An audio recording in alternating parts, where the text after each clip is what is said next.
सांग माने आज आम गोटे भल कहानी शुणा अमावास्या और पूर्णिमा दुई भौणींकर विषय शुणा।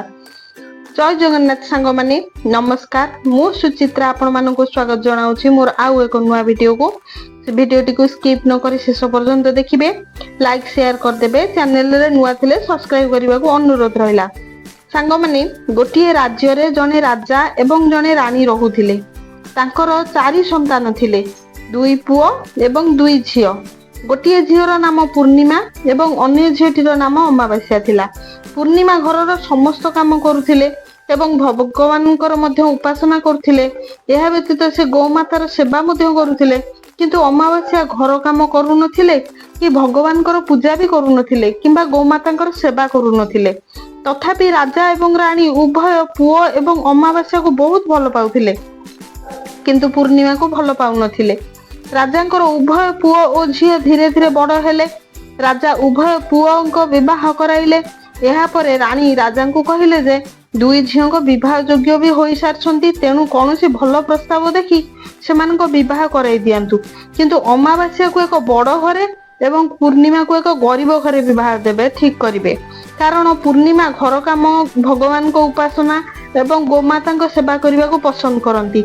रानी 2 झीओं विवाह प्रस्ताव देखा राजा को पठाइले। राजा तांको पड़ोसी राज्यर राजकुमार सहित अमावास्यार विवाह एवं से गाँव जने गरीब पुओ पूर्णचंद्र सहित पूर्णिमार विवाह स्थिर करदेले। जेतेबेले राजा तांकर रानी को 2 भौणींकर विवाह संपर्क विषय कहले, सेतेबेले रानी भाबिबाकु लागिले जे एबे पूर्णिमा को भगवान किपरि साहाय्य करिवे। कारण से बहुत पूजा पाठ करती, गौमाता सेवा भी करती, किंतु पूर्णिमा को भाई और भाउज पूर्णिमा को बहुत भल पाउथिले। कारण पूर्णिमा सेमानकु घर कार्य रे साहाय्य करथिले। राजा सेमानकर किछि दिन पर विवाह करदेले। जेतेबेले राजा और रानी 2 झियो को विदाय देले, सेमाने विदाय समय रे अमावास्या को बहुत धन देले, किंतु पूर्णिमा को किछि भी देले नाही।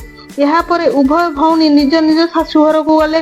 दिन अमावास्या तांको घरे भगवान शिवंकर चर्चा रखिथिले, जेउथिरे से पूरा ग्रामवासी को तांको घर को निमंत्रण करथिले, किंतु पूर्णिमा को निमंत्रण कले नाही। जेतेबेले गाँर महिला माने अमावास्या घर को जाउथिले, पूर्णिमा तांको घर बाहर पिंढारे बसथिले। सेतेबेले सेई महिला माने पूर्णिमा को कहिले जे आपनको भौणी शिवंकर चर्चा रखिचंती, आपण आसीबेनी कि? पूर्णिमा कहले मते से निमंत्रण करी नांती, मु किपरि जाई परिबी? महिला माने कहले डाकी नांती तो कोन हैला, भगवान शिवंक कथा अछि, तुमे आम सहित आस। पूर्णिमा सेही महिला मान कथा सुनी सेमानक संगरे गले। जेतेबेले अमावास्या पूर्णिमा को देखिले, अमावास्या क्रोधित हो गले एवं पूर्णिमा को कहले जे तुमे एठाकू किपरि आसिलो, मु तुमको डाकी नाही, तेणु चुपचाप बस एवं एठाकू सेठाकू जाओ नाही। एहीपरि भाव अमावास्या पूर्णिमा को दारिद्र्य को परिहास कले। अमावास्या यही कथा शुणी पूर्णिमा आखिरु लुह झरिया लगिला एवं प्रभु शिवंक निकट रे ही हाथ जोड़ी पूर्णिमा तांको मन रे प्रभु को कहबाकू लागिले जे भगवान पूजा करिबा, घर काम करिबा एवं गोमातार सेवा करिबा कोन भूल कि? मोर दोष कोन प्रभु? केवल मोर दुख दूर केबे हबो? शिव चर्चा शेष न हेबा पर्यंत पूर्णिमा बारंबार मन रे भगवान को यह कहि चलले। शिव चर्चा शेष हैला। अमावास्या ईश्वर प्रसाद बंटन करने आरंभ कले। से समस्त को भगवान प्रसाद देले, किंतु पूर्णिमा को देले नहीं। जेतेबेले से घर को फेरिले, बाटरे भाबिले पिला माने प्रसाद मागिले मु कोन कहिबी। से भाबिले जे से तांको मां को घर को जिबे और मां भाई एवं भाउजंग पाखरु जाई सेठार पिला मानक पई किछि मागिकी नेकी आसीबे। सेही परि भाबे भाबी से घर को आसी तांको स्वामी एवं पिला मानक कहले जे मु मोर मां को घर को जाउछि। पूर्णिमा तांको मां को घर को चली गले। जीवा बेले रास्ता रे एक सिमेंट रो गोलिया आस्थानटीए देखिले, जेउठी तुलसी गछ लगा जाइथिला। सेही स्थान रे जने वृद्धा महिला थिले। से तुलसी मां व्यतीत अन्य केही नथिले। सेही वृद्धा महिला पूर्णिमा को कहिले, झियो तुमे किए एवं तुमे केउठा को जाउछो? तापरे पूर्णिमा निजर परिचय देले। तापरे वृद्धा महिला कहले पूर्णिमा को जे यही तुलसी गछ सुखी जाइछि, सेते किछि पानी देई दियो एवं से स्थान को सफा कर दियो, जहा द्वारा मु किछि शीतलता पाई परिबी। पूर्णिमा कहले ठीक अछि मां। से पानी ढाली से स्थान को सफा कले।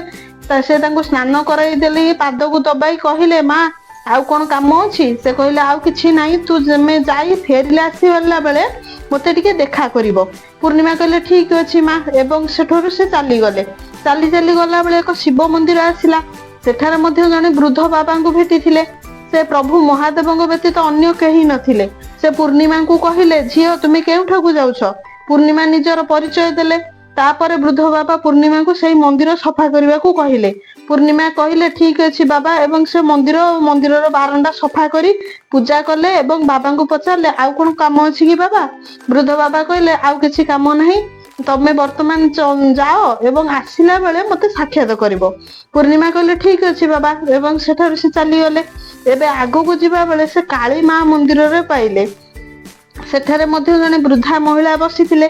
ସେଇ ବୃଦ୍ଧା ମହିଳା ପୂର୍ଣ୍ଣିମାକୁ କହିଲେ ଯେ ତୁମେ କିଏ ଝିଅ, କେଉଁଠାକୁ ଯାଉଛ? ପୂର୍ଣ୍ଣିମା ମଧ୍ୟ ପୂର୍ବପରି ନିଜର ପରିଚୟ ଦେଲେ। ତାପରେ ସେଇ ବୃଦ୍ଧ ମହିଳା କହିଲେ, ଝିଅ ସବୁ କିଛି ଏଠାରେ ଅଛି, ସେମାନେ ପୂଜା କରିବାକୁ ଆସନ୍ତି କିନ୍ତୁ କେହି ମନ୍ଦିର ପରିଷ୍କାର କରନ୍ତି ନାହିଁ, ତେଣୁ ଦୟାକରି ମନ୍ଦିରକୁ ପରିଷ୍କାର କରିଦେବ। ପୂର୍ଣ୍ଣିମା କହିଲେ, ଠିକ ଅଛି ମା, ମୁଁ ମନ୍ଦିର ସଫା କରି ପୂଜା କରିଥିଲେ ଏବଂ ବୃଦ୍ଧା ମହିଳାଙ୍କୁ ସ୍ନାନ କରାଇ ପାଦ ଦବାଇ ପଚାରିଲେ, ମା ଆଉ କଣ କାମ ଅଛି କି? ମହିଳା ଜଣ କହିଲେ, ନାଇଁ ଆଉ କିଛି ନାହିଁ, ତୁମେ ଫେରିଲା ବେଳେ ମତେ ଦେଖା କରିକି ଯିବ। ପୂର୍ଣ୍ଣିମା କହିଲେ, ଠିକ ଅଛି। ଏହାପରେ ପୂର୍ଣ୍ଣିମା ସେଠାରୁ ଆଗକୁ ଚାଲିଲେ। ଆଉ ଟିକିଏ ଆଗକୁ ଯିବା ବେଳେ ଏକ ନଦୀ ପାର ହବାକୁ ପଡିଲା। ଜଣେ ବୃଦ୍ଧ ମହିଳା ନଦୀ କୂଳରେ ବସିଥିଲେ। ସେ ପ୍ରକୃତରେ ମାତା ଗଙ୍ଗା ଥିଲେ। ବୃଦ୍ଧ ମହିଳା ଜଣକ କହିଲେ, ତୁମେ କିଏ ଝିଅ, କୁଆଡେ ଯାଉଛ? ପୂର୍ଣ୍ଣିମା ନିଜର ପରିଚୟ ଦେଲେ। ଏହାପରେ ମହିଳା ପୂର୍ଣ୍ଣିମାକୁ କହିଲେ ଯେ ସମସ୍ତେ ନଦୀକୁ ଗାଧେଇବାକୁ ଆସନ୍ତି କିନ୍ତୁ କେହି ଏହାକୁ ସଫା କରନ୍ତି ନାହିଁ, ତେଣୁ ତୁମେ ଏହାକୁ ପରିଷ୍କାର କରିଦେବ କି? ପୂର୍ଣ୍ଣିମା କହିଲେ, ଠିକ ଅଛି ମା, ମୁଁ ନଦୀ ତୁଠକୁ ସଫା କରିସାରିଲା ପରେ ପଚାରିଲେ, ଆଉ କଣ କାମ ଅଛି କି? ମା ଗଙ୍ଗା ମାତା କହିଲେ, କିଛି ନାହିଁ, ଫେରିଲା ବେଳେ ମତେ ଦେଖା କରିକି ଯିବ। ଏହାପରେ ପୂର୍ଣ୍ଣିମା ଯେଉଁ ଡଙ୍ଗାରେ ଯିବାକୁ ବସିଲେ, ସେ ଡଙ୍ଗାଟି ଫୁଲରେ ସଜା ଯାଇଥିଲା। ସେ ଡଙ୍ଗାରେ ବସି ନଦୀ ପାର ହେଲେ। ଏହାପରେ ସେ ତାଙ୍କ ପିତା ମାତାଙ୍କ ଘରେ ଯାଇ ପହଞ୍ଚିଲେ। ଯେତେବେଳେ ତାଙ୍କ ଭାଇ ଭାଉଜ ତାଙ୍କୁ ଦେଖିଲେ, ସେମାନେ ବହୁତ ଖୁସି ହେଲେ। ସେମାନେ ପୂର୍ଣ୍ଣିମାକୁ ବହୁତ ସମ୍ମାନ କଲେ ଏବଂ କହିଲେ, ପିଲାମାନଙ୍କୁ କାହିଁକି ସାଙ୍ଗରେ ଆଣିଲନି? ତାପରେ ସମସ୍ତେ ରାତ୍ରି ଭୋଜନ କଲେ ଏବଂ ଶୋଇବାକୁ ଗଲେ। ସକାଳେ ପୂର୍ଣ୍ଣିମା ତାଙ୍କ ଶାଶୁ ଘରକୁ ଫେରି ଯିବାକୁ କହିଲେ। ତାଙ୍କ ଭାଉଜ ତାଙ୍କୁ ଏକ ଲାଲ ଶାଢୀ ଦେଲେ ଏବଂ କହିଲେ, ୟାକୁ ପିନ୍ଧି ଦିଅ। ପିନ୍ଧି ସାରିଲା ପରେ ପିଲାମାନଙ୍କ ପାଇଁ ପୋଷାକ ଏବଂ କିଛି ଖାଦ୍ୟ ସାମଗ୍ରୀ ଏକ ବ୍ୟାଗରେ ପୁରାଇ ଦେଲେ। କହିଲେ, ତୁମେ ବହୁତ ଦିନ ପରେ ଆସିଛ, ସେଥିରେ ଆଉ କିଛି ଗହଣା ବି ପୁରାଇକି ଦେଇଥିଲେ ବ୍ୟାଗରେ। ସମୟ ଦେଖି ପୁଣି ପିଲାଙ୍କୁ ନେଇକି ଆସିବ। ପୂର୍ଣ୍ଣିମା କହିଲେ, ଠିକ ଅଛି। ତାହେଲେ ସେ ସେଠାରୁ ଯାଇ ନଦୀ କୂଳରେ ପହଞ୍ଚିଲେ। ଡଙ୍ଗାରେ ପାର ହୋଇ ସେଇ ବୃଦ୍ଧା ମାଙ୍କୁ ଭେଟିଥିଲେ। ବୃଦ୍ଧା ଜଣ କହିଲେ, ଆସିଗଲୁ ଝିଅ? ସେ ପୂର୍ଣ୍ଣିମାଙ୍କୁ ଏକ ବ୍ୟାଗ ଦେଇ କହିଲେ, ଏଇ ବ୍ୟାଗକୁ ଘରେ ନେଇ ଖୋଲିବୁ। ପୂର୍ଣ୍ଣିମା ଠିକ ଅଛି ମା କହି ସେଠାରୁ ଚାଲିଗଲେ। କାଳୀ ମନ୍ଦିରରେ ବୃଦ୍ଧା ମାଙ୍କୁ ଦେଖା କଲେ। ସ୍ୱୟଂ କାଳୀ ସେଠାରେ ବୃଦ୍ଧା ରୂପରେ ବସିଥିଲେ। ସିଏ ମଧ୍ୟ ପୂର୍ଣ୍ଣିମାଙ୍କୁ ଗୋଟିଏ ବ୍ୟାଗ ଦେଇ କହିଲେ, ଘରେ ଯାଇ ଖୋଲିବୁ ମା। ଏବେ ପୂର୍ଣ୍ଣିମାଙ୍କ ପାଖରେ ଦୁଇଟି ବ୍ୟାଗ ହେଇଗଲା। ସେ ଗୋଟେ ବ୍ୟାଗ ମୁଣ୍ଡରେ ଥୋଇଲେ, ଆଉ ଦୁଇଟି ବ୍ୟାଗ ଦୁଇଟି ହାତରେ ଧରି ସେଠାରୁ ଚାଲିଲେ। ତାପରେ ଶିବ ମନ୍ଦିରରେ ସେ ବୃଦ୍ଧା ବାବାଙ୍କୁ ଦେଖା କଲେ। ନିଜେ ଶିବ ଶଙ୍କର ବାବାଙ୍କ ରୂପରେ ବସିଥିଲେ। ସେ ମଧ୍ୟ ଏକ ବ୍ୟାଗ ଦେଇ କହିଲେ, ଘରେ ପହଞ୍ଚିବା ପରେ ଯାଇ ଖୋଲିବ ମା। ଏବେ ପୂର୍ଣ୍ଣିମା ମାଙ୍କ ପାଖରେ 4ଟି ବ୍ୟାଗ ହେଇଗଲା। ସେ ଏକାକି କିପରି 4ଟି ବ୍ୟାଗକୁ ନେବେ? ତେଣୁ ସେ ପୁରୁଣା ଶାଢୀ ବାହାର କରି ସେ 4ଟି ବ୍ୟାଗକୁ ଗଠିଲା କରି ମୁଣ୍ଡେଇ ଆଗକୁ ଚାଲିଲେ। ତାପରେ ତୁଳସୀ ମାଙ୍କୁ ଦେଖା କଲେ। ବୃଦ୍ଧା ମହିଳା ଜଣକ ତାଙ୍କୁ ପଚାରିଲେ, ଆସିଗଲୁ ମା? ପୂର୍ଣ୍ଣିମା କହିଲେ, ହଁ ମା, ମୁଁ ଆସିଗଲି। ତୁଳସୀ ମା ମଧ୍ୟ ପୂର୍ଣ୍ଣିମାକୁ ଏକ ବ୍ୟାଗ ଦେଲେ ଏବଂ ସେଇ କଥା କହିଲେ, ଘରକୁ ନେବା ପରେ ଖୋଲିବୁ। ପୂର୍ଣ୍ଣିମା କହିଲେ, ଠିକ ଅଛି ମା, କହି ଘରକୁ ବାହାରିଲେ। କିନ୍ତୁ ମନେ ମନେ ଚିନ୍ତା କଲେ, ସବୁ ବ୍ୟାଗରେ ଏମିତି କଣ ଅଛି କି ସମସ୍ତେ କହୁଛନ୍ତି ଘରେ ପହଞ୍ଚିଲା ପରେ ଖୋଲିବାକୁ? ହଉ, ଯାହା ମୋ ଭାଗ୍ୟରେ ଥିବ। ଚିନ୍ତା କରି କରି ଯାଇ ଘରେ ପହଞ୍ଚିଲେ। ବ୍ୟାଗ ଗଣ୍ଠିଲାକୁ ତଳେ ରଖିଲେ। ପ୍ରଥମେ ଭାଇ ଭାଉଜ ଦେଇଥିବା ବ୍ୟାଗଟାକୁ ଖୋଲିଲେ। ସେଥିରେ ପିଲାମାନଙ୍କ ପାଇଁ ଭଲ ପୋଷାକ,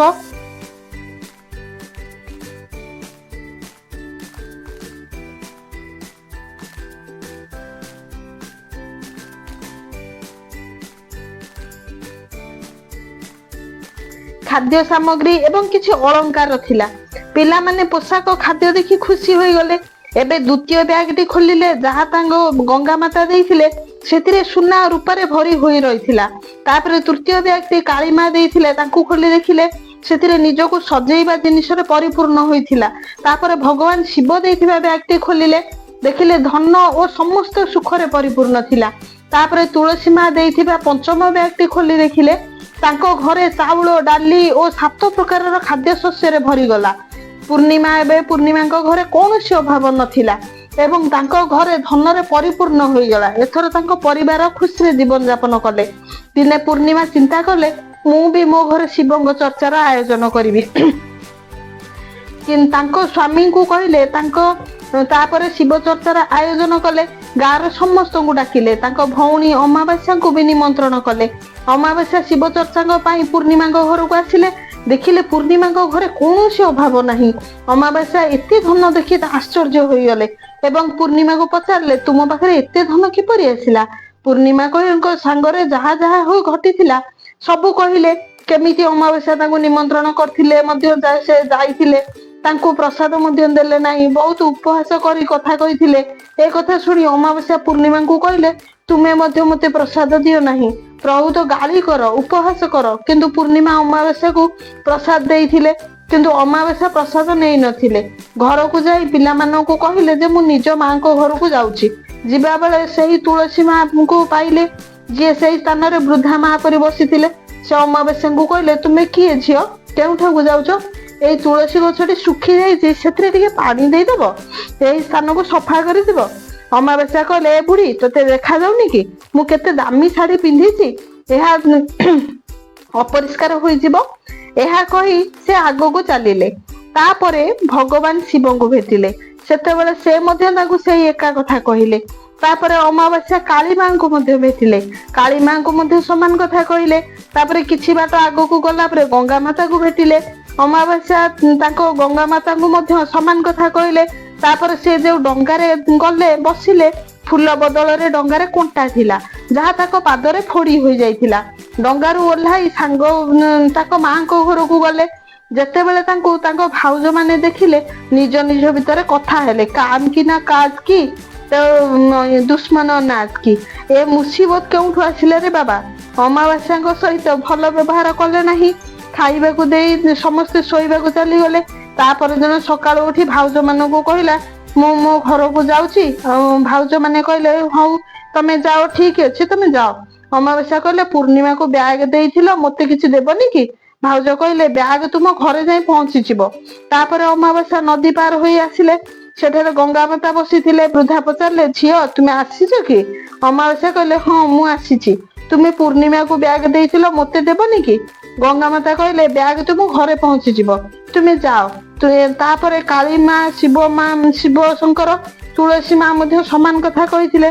ତାପରେ ଅମାବାସ୍ୟା ଘରେ ଯାଇ ପହଞ୍ଚିଲେ। ଘର ଅଗଣାରେ 5ଟି ବ୍ୟାଗ ରଖାଯାଇଥିଲା। ଅମାବାସ୍ୟା ବହୁତ ଖୁସି ହୋଇଗଲେ। ବ୍ୟାଗ ଗୁଡିକୁ ଖୋଲି ଦେଖିଲେ, ସେଥିରେ ଖାଲି ମାଟି, ପଥର, କୋଇଲା, ସାପ, ବେଙ୍ଗ, ବିଛାରେ 5ଟି ଯାକ ବ୍ୟାଗ ଭର୍ତ୍ତି ହୋଇଯାଇଥିଲା। ସେ ସବୁ ଦେଖି ସେ ମୁଣ୍ଡକୁ ଧରି କହିଲା, ହେ ଭଗବାନ, ମୁଁ ମୋର ପିତାଙ୍କ ଘରେ କିଛି ପାଇଲି ନାହିଁ, କିଏ 4ଟି ବ୍ୟାଗରୁ ବି କିଛି ପାଇଲିନି। ତାପରେ ଅମାବାସ୍ୟା ପୂର୍ଣ୍ଣିମାଙ୍କ ଘରକୁ ଯାଇ କହିଲେ, ତୁମେ ବହୁତ କିଛି ପାଇଲ, ମୁଁ କିଛି ପାଇଲିନି। ପୂର୍ଣ୍ଣିମା ଅମାବାସ୍ୟାକୁ କହିଲେ, ମୁଁ ଯେତେବେଳେ ମାଙ୍କ ଘରକୁ ଯାଇ ଭାଉଜ ମାନଙ୍କୁ କାମରେ ସାହାଯ୍ୟ କରେ, ତୁମେ କିନ୍ତୁ ତାଙ୍କୁ ସମ୍ମାନ ଦିଅନି, ତେଣୁ ସେ କାହିଁକି ତୁମକୁ ସାହାଯ୍ୟ କରିବେ? ତୁମେ ତୁଳସୀ ମା, ମହାଦେବ, କାଳୀ ମା, ଗଙ୍ଗା ମାତାଙ୍କୁ ମଧ୍ୟ ପ୍ରତ୍ୟାଖ୍ୟାନ କରିଛ, ଅସମ୍ମାନ କରିଛ, ତେଣୁ ସେମାନେ ତୁମକୁ କାହିଁକି କିଛି ଦେବେ? ଅମାବାସ୍ୟା ପୂର୍ଣ୍ଣିମାକୁ କହିଲେ, ଭଉଣୀ ମତେ କ୍ଷମା କର, ମୁଁ ତୁମକୁ ସବୁବେଳେ ନିର୍ଯାତନା ଦେଇଛି, ମତେ ପ୍ରାୟଶ୍ଚିତ କରିବାକୁ ପଡିବ। ମୁଁ ମହାଦେବଙ୍କୁ ଉପାସନା କରିବି, ତେଣୁ ଦୟାକରି ମତେ ଏହାର ରହସ୍ୟ କୁହ। ପୂର୍ଣ୍ଣିମା କହିଲେ, ତୁମେ 3 ସୂତ୍ରରେ ଜ୍ଞାନ ଗ୍ରହଣ କରିବ। ପ୍ରଥମ ସୂତ୍ରରେ କ୍ଷମା ମାଗିବ, ଦ୍ୱିତୀୟ ସୂତ୍ରରେ ଭଗବାନଙ୍କ ଚର୍ଚ୍ଚା କରିବ ଏବଂ ତୃତୀୟ ସୂତ୍ରରେ 108 ଥର ଓମ୍ ନମ ଶିବାୟ ଜପ କରିବ। ତାପରେ ଅମାବାସ୍ୟା ଘରକୁ ଯାଇ ଈଶ୍ୱରଙ୍କୁ ଧ୍ୟାନ କଲେ, ଗୋମାତାଙ୍କ ସେବା ମଧ୍ୟ କଲେ, ସମସ୍ତଙ୍କୁ ସମ୍ମାନ କଲେ ଏବଂ ସମସ୍ତଙ୍କୁ ସାହାଯ୍ୟ କଲେ। ସାଙ୍ଗମାନେ, ଆଜିର ଭିଡିଓଟି କେମିତି ଲାଗିଲା ନିଶ୍ଚିତ ଭାବରେ କମେଣ୍ଟ ବକ୍ସରେ ନିଜର ମତାମତ ଲେଖିବେ। ଲାଇକ୍ କରିବାକୁ ଭୁଲିବେନି। ଚ୍ୟାନେଲରେ ନୂଆ ଥିଲେ ସବସ୍କ୍ରାଇବ କରିଦେବେ। ପୁଣି ଦେଖା ହବ ନୂଆ ଏକ ଭିଡିଓରେ। ରହୁଛି, ନମସ୍କାର, ଜୟ ଜଗନ୍ନାଥ।